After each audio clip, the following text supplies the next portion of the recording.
కాకినాడ జిల్లా కిర్లంపూడిలో దివంగత మాజీ మంత్రి, మాజీ ఎమ్మెల్యే, మాజీ ఎంపీ ముద్రగడ పద్మనాభానికి నివాళులర్పించారు అంబటి మౌనిక. ముద్రగడను కేవలం ఒక సామాజిక వర్గానికి చెందిన నాయకుడిగా చూడడం సరికాదన్నారు. ఇక 3 సార్లు ఎమ్మెల్యేగా, ఒకసారి ఎంపీగా ప్రజలకు సేవలు అందించిన ముద్రగడ సేవలు చిరస్మరణీయమని అన్నారు.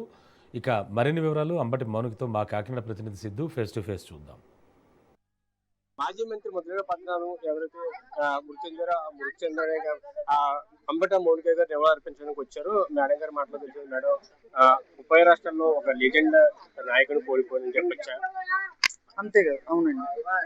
అలాంటి ఒక మహనీయుని కోల్పోవడం అనేది ఇవాళ ఒక దురదృష్టంగా భావించాలి. రాష్ట్ర రాజకీయాల్లో ఒక లీడర్ గా సేవలు చేసి ఒక కాపుచ్చినట్టుగా రాజకీయాలు వర్ణించాడని చెప్పారు.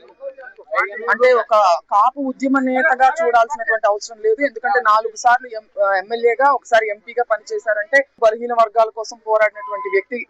దాన్ని అందరూ ఓన్ చేసుకున్నట్టుగా అక్కడ కనిపిస్తుంది కదా. రాష్ట్ర రాజకీయాలు మొత్తం కాపులు ఒక ఉద్యమ నేతగా కాపు ఉద్యమం చేశాడు. కాపులకు సంక్షేమ పథకంలో ఒక నాయకుడిగా కానీ, ఒక ప్రజలకి అన్ని రకాల కులాలు అత్యధికంగా కూడా అతను సేవలు చేశాడు. కెల్లంపూడే కాదు, మొత్తం రాష్ట్ర రాజకీయాల్లో కూడా ఒక యంగ్ లీడర్. 1987 నుంచి కూడా రాజకీయాలు వచ్చేప్పుడు వైసీపీ పార్టీలో ఒక నాయకుని కోల్పోయడానికి వచ్చాడు. అంటే మానవీయత కోణంతోనే ఆయన ఉద్యమాన్ని ముందుకు నడిపారు.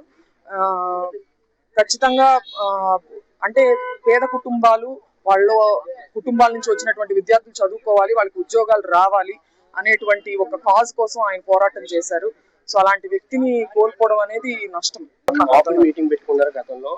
అంబటి రాంబాబు, మీ నాన్నగారు అందరూ కాపుల్ మీటింగ్. వైసీపీ కూడా విమర్శించారు. కాపుల్ మీటింగ్ గా పార్టీ వ్యవహరిస్తారని, కాపుల్ని కులాలు రచ్చుకుంటే ప్రయత్నం చేస్తారు. కులం గురించి కాదండి, కుల ప్రస్తావన అనేది ప్రతిసారి తప్పు పట్టాల్సిన అవసరం లేదు. కుల ప్రస్తావన ఏ ఉద్దేశంతో తీసుకొస్తున్నాము, ఏ సందర్భంలో తీసుకొస్తున్నాం అనేది కూడా ముఖ్యము. వివక్ష రేపే విధంగా, వైషమ్యాలు రేపే విధంగా కుల ప్రస్తావన తీసుకురావడం తప్పు. వాళ్ళ ఉన్నతి కోసం, వాళ్ళ వెల్ఫేర్ కోసం కుల ప్రస్తావన తీసుకురావడం వేరు. మొత్తం మీద ఏదైతే కులాల ప్రస్తావన అయితే ప్రస్తావన ఎప్పుడు రాకూడదు, ఏదేమైనప్పుడు ఒక లెజెండర్ని కోల్పోయాయని చెప్తున్నారు. అయితే ఇలాంటి నాయకుడు ఎవరో కూడా, ముద్రగడ పద్మనాభం లాంటి నాయకులు కూడా ఎవరో కూడా ఇంకా రాలేరని కూడా చెప్పి అంబటి మౌనిక అంటున్నారు. ఇది మొత్తం మీద కెల్లంపూడి నుంచి సాగే పరిస్థితి. కెమెరామెన్ చిన్నతో సిద్ధు, రాజు, కాకినాడ జిల్లా.